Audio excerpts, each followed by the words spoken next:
Hello అండి, నమస్తే. Welcome back to our channel Vasavi news channel.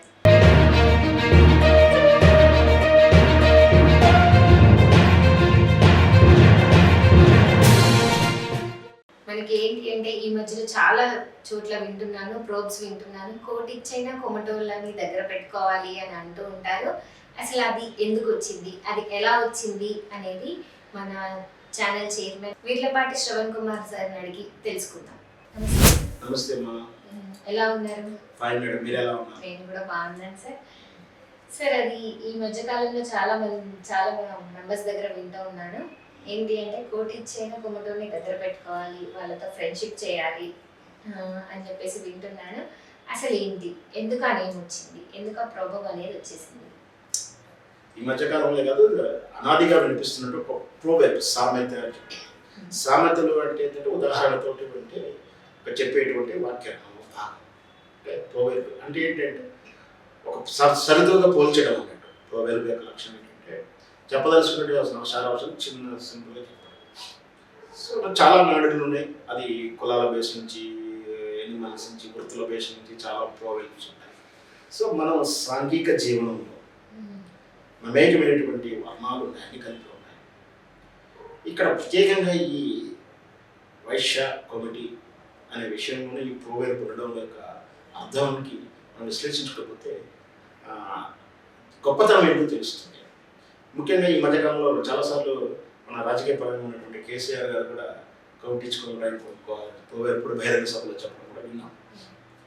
అది అంతకుముందు కూడా ఉంది, ఈ తర్వాత ఇంకా ప్రాచుర్యంలోకి వచ్చింది. వాస్తవానికి ఏంటంటే మనం గతంలో చెప్పుకోవాలి, ధర్మనీతి, సంపద, పరిరక్షణ, పంపిణీ.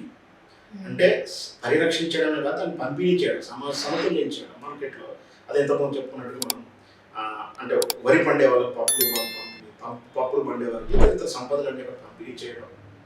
దానికి సరే తన జీవన వృత్తి కోసం దాని యొక్క లాభాన్ని ఆశించి వర్తకం చేస్తుంటారు. వర్తకం ప్రధాన వృత్తి. అయితే వీటన్నిటికీ ముఖ్యం ఏంటంటే ధనమును వృధా చేయకుండా అక్యురేట్గా ఎక్స్పెండిచర్ చేయడం అనేది మన జీవన శైలిలో ఉన్నటువంటి విధానం. ఏమిటి అంటే ఏదైనా ఇక్కడ ఏంటంటే నిర్వహణ అనేది మేనేజ్మెంట్, మామూలు భాష management is the best success principle. అంటే మనకు ఆఫీస్ వ్యవహారాలు చూసిన మంచి మేనేజ్మెంట్, కరెక్ట్ డిసిషన్ తీసుకునే వాళ్ళు ఆఫీస్ను సక్సెస్ఫుల్గా చేస్తుంటారు. అలాగే సమాజంలో జీవన శైలిలో కూడా వీళ్ళు పాటించేటువంటి ఏదైతే వైశ్యులు పాటించేటువంటి, మనం పాటించేటువంటి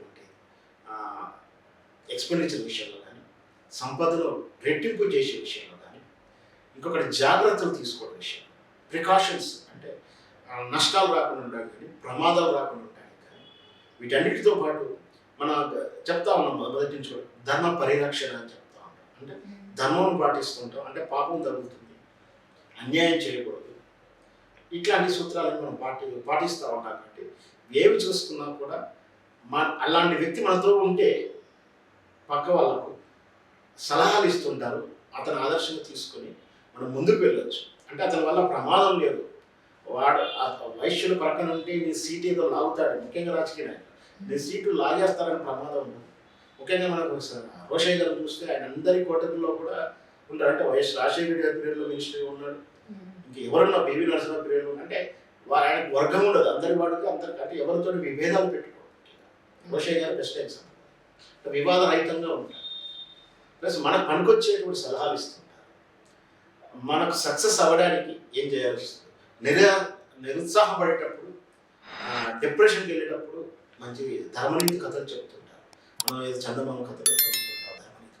ఇట్లా ఏదో చూసినా కూడా అనుక్షణం అవసరం వస్తే డబ్బు సహాయం చేయడానికి, అవసరం వస్తే డబ్బు దానం చేయడానికి. దానం అంటే నీకు ఏదైనా ధర్మకర్తడానికి సమాజంతో చేస్తున్నాను అంటే వీళ్ళు డబ్బు ఖర్చు పెడతారు. ధర్మ పరిరక్షించడానికి, నీకు వ్యాపార అభివృద్ధికో పెట్టుబడి పెట్టడానికి, సమాజానికి హితం చెప్పడానికి, ఏవి చూసినా పక్కన పెట్టుకుంటే సలహాలు ఇస్తారు. ఖర్చు తగ్గడం చెప్తారు, లాభాన్ని పెంచడం చెప్తారు, నీ జీవన సరిలో వచ్చే ప్రమాదాలకు హెచ్చరికలు ఇస్తారు, జీవన సరిలో వచ్చేటువంటి ఒడిదుడుకులకు, సమస్యకు పరిష్కారాలు ఇస్తున్నారు, సైకలాజికల్గా నేను ప్రేరణ కలిగిస్తున్నాను. అదే వేరే వాళ్ళు ఉండరాని కాదు, వేల వరకు ఎక్కువ అవకాశాలు ఉన్నాయి. వాళ్ళు నీ సీటు ప్రమాదం అంటే నీకు ప్రమాదం నుంచి నీ సీట్కి ఎసరు పెట్టేవాడు ఉండవచ్చు, నీ వ్యాపారాన్ని దెబ్బతీసి ఉండేవాడు ఉండవచ్చు. ఇవన్నీ కూడా నిన్ను ఏ విధంగా అయినా అపజయం వైపు నెట్టేయడానికి అక్కడ అవకాశాలు ఉంటాయి. ఇక్కడ కోమటి అతని పక్కన పెట్టుకుంటే మనకి హెల్ప్ నష్టం ఉండదు.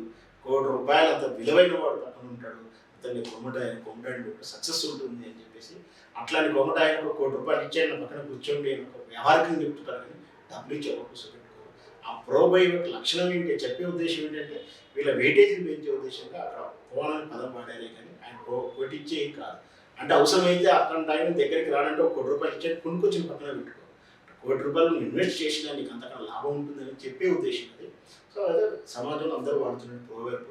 సహజంగా ఈ రోజుల్లో కులవృత్తుల మీద, కులాల మీద, కుల లక్షణాల మీద ప్రోవర్బ్స్ కానీ సామెతలు వాడడానికి కొంచెం మనోభావాలు దెబ్బతింటున్నాయని చాలామంది కేసులు కూడా వేస్తున్నారు. సో ఇది నెగిటివ్ కాదు కానీ పాజిటివ్ కాదు, ప్రాబ్లం లేదు.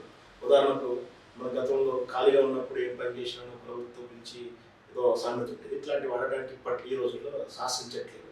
మొత్తం ఇది పాజిటివ్ కాబట్టి దీనికి అంత ప్రాబ్లం కూడా ఏముండదు. నిజంగా కూడా పక్కన ఉంటే కొంత ధైర్యం ఉంటుందనేది చాలామంది చెప్తున్నమాట వాస్తవం. ఓకే, థ్యాంక్ యూ అండి. చూసారు కదా ఈ ప్రోబ్ ఎందుకు వచ్చింది, దానివల్ల ఏంటి యూజ్ అనేది. And thank you for watching our channel. Please subscribe our channel Vasavi news channel. Thank you. Like, share and comment.